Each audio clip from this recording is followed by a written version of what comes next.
1st is a big day for this government. It's the day this government's Band-Aid solution will be applied to Ontario hydro bills. It also happens to be the day that this government's cap-and-trade scheme hits the pocketbooks of Ontarians.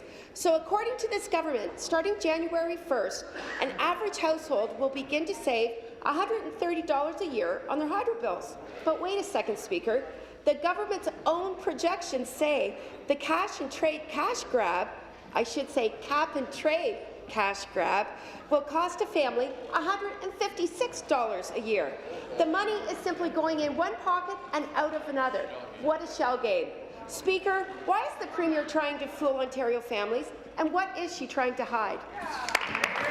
Very much, Mr. Speaker. So I know that the Minister of the Environment and Climate Change is going to want to weigh in on the supplementary, but let me just be clear that what the member opposite is talking about is not giving people relief on their electricity bills and not fighting climate change. Well, Mr. Speaker, the choices that we are making are to fight climate change because we believe that all of us on this planet should be taking responsibility for fighting greenhouse gas emissions, Mr. Speaker. That's what cap-and-trade is about. I know that the party opposite does not have a coherent position on that, Mr. Speaker, does not believe that fighting climate change is what we should do. But, Mr. Speaker, you know, we're working with leadership across the country and around the world to find ways to tackle climate change, and we'll continue to do that. At the same time, Mr. Speaker, we believe that reducing people's electricity bills, continuing on the path that we've been on because we've put other programs in place, this is the next step in reducing people's electricity bills.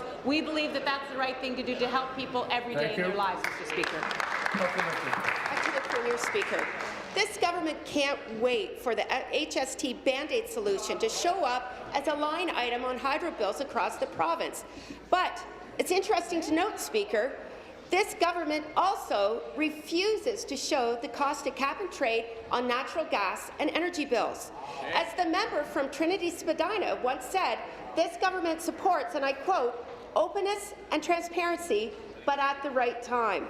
Sadly, Speaker, that right time is only when it's convenient for this government's political survival.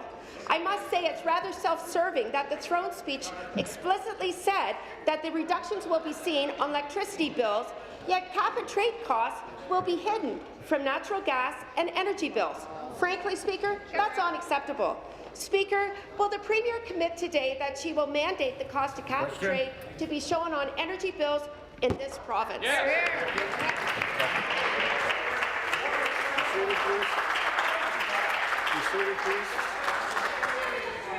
Thank you. Premier. Environment and Climate Change. Thanks, Mr. Speaker. I want to commend the member opposite and her leader for being so consistently inconsistent. On sex ed, they're favor of it, and then they're opposed to it. On carbon pricing, they're in favor of it, and then they're opposed to it, and then they're in favor of it, and they're opposed to it.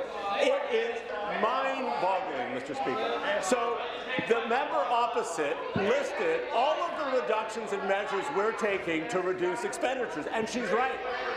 But what she doesn't say, Mr. Speaker,